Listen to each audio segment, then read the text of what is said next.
Muy buenas, queridos compañeros y colegas. En el día de hoy les voy a hablar acerca de lo que es las estrategias, de lo que son las estrategias de planificación de acuerdo con el currículo educativo dominicano.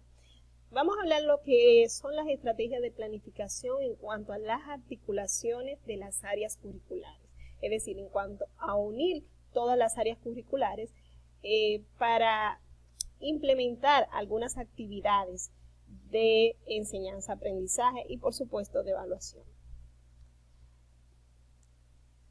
Vamos a ver aquí la presentación. Bien, antes que nada, es bueno definir qué son las estrategias de planificación. Las estrategias de planificación no son más que los delineamientos claros y objetivos que sirven de soporte para dirigir el proceso educativo. Es decir, es estructurar y organizar una serie de actividades para que el estudiante pueda llegar a ese conocimiento y pueda asimilarlo.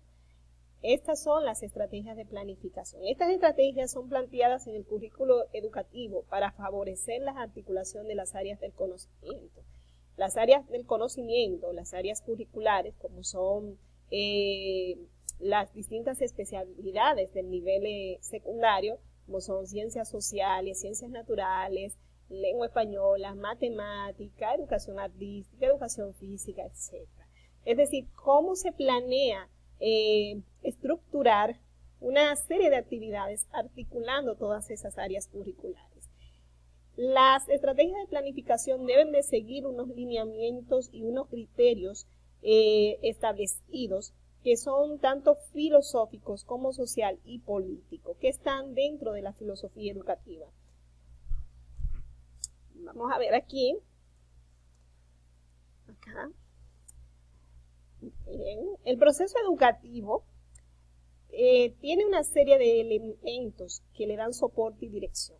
Entre ese elemento está la meta educativa, es decir, hacia dónde yo quiero llegar o hacia dónde se quiere llegar con el proceso educativo. Las metas educativas responden, como ya le dije, a ciertos lineamientos filosóficos, también políticos y socioculturales. También están los contenidos que voy a enseñar, ¿verdad? Y también, por supuesto, están las estrategias. ¿Cómo lo voy a enseñar? ¿Cómo voy a hacer para que ese estudiante pueda asimilar ese contenido? ¿Cómo voy a hacer para que esas metas educativas a grande escala y también a escala menor puedan llegar al estudiante? Y podamos entonces tener las bases de un propósito educativo y poder gestionar dichos propósitos.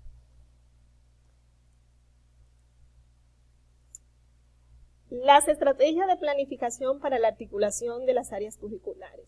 Entre esas estrategias tenemos la unidad de aprendizaje, tenemos los proyectos participativos del aula, el proyecto de investigación, el proyecto de intervención del aula y el eje temático. La unidad de aprendizaje, bueno, pues la unidad de aprendizaje es como si usted hiciera una unidad de aprendizaje en un área curricular, ¿ok?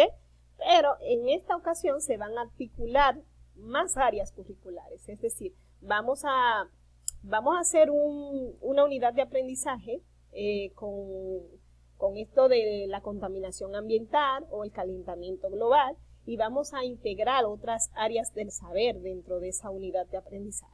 Aquí se hace igual como si se hiciera una unidad de aprendizaje con un área curricular. Se elabora y se diseña una situación de aprendizaje, se van a seleccionar las competencias fundamentales, que son los propósitos a grande escala, ¿verdad?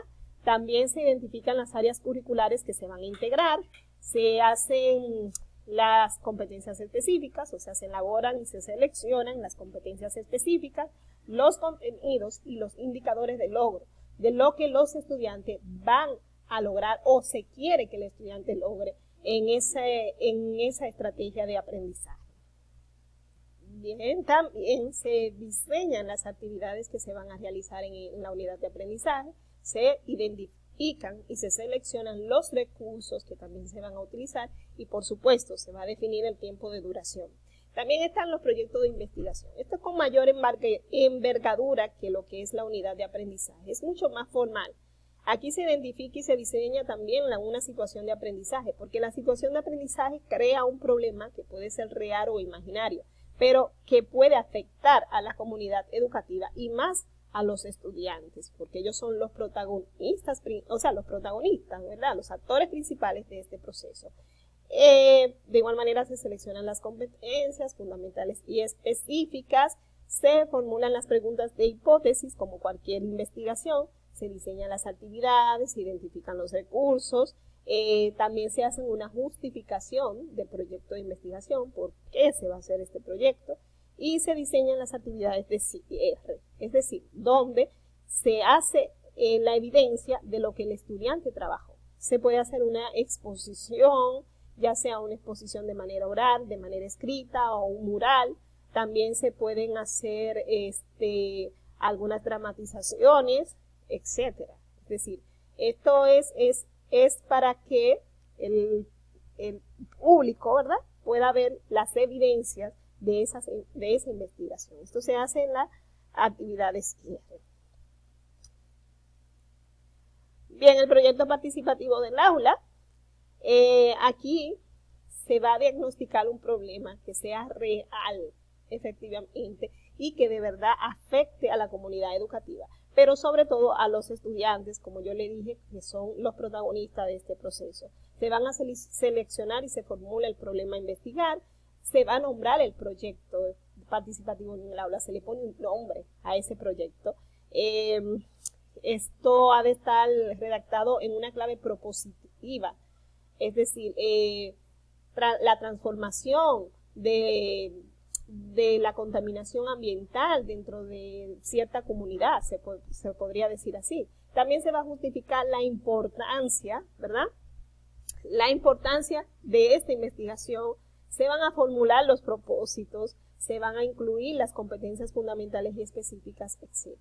En el proyecto de intervención del aula es casi igual que el proyecto participativo del aula, con la única salvedad que aquí no necesariamente tienen que participar todos los estudiantes, sino que se puede seleccionar el maestro y el equipo de gestión también pueden seleccionar el estudiante o los estudiantes que van a trabajar con este proyecto.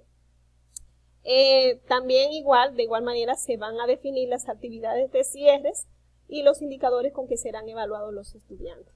Que, dicho sea de paso, todas esas estrategias de planificación o de enseñanza-aprendizaje dentro de un proceso formativo van a tener una estrategia de evaluación para evaluar y un instrumento que evidencie esa evaluación del estudiante.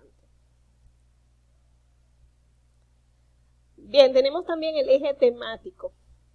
El eje temático es un tema de interés, es un tema específico, ¿verdad?, alrededor del cual giran dos o más áreas de conocimiento. Aquí no necesariamente tenemos que integrar todas las áreas curriculares. Aquí con 2 áreas curriculares que integremos en un eje temático está bien, 2 o 3, todo va a depender del contenido y del tema seleccionado.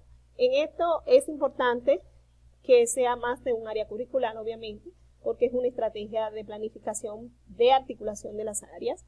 Se establecerán las redes de relaciones, o sea, qué relación tiene, por ejemplo, matemática con este tema que vamos a implementar, por ejemplo, el calentamiento global.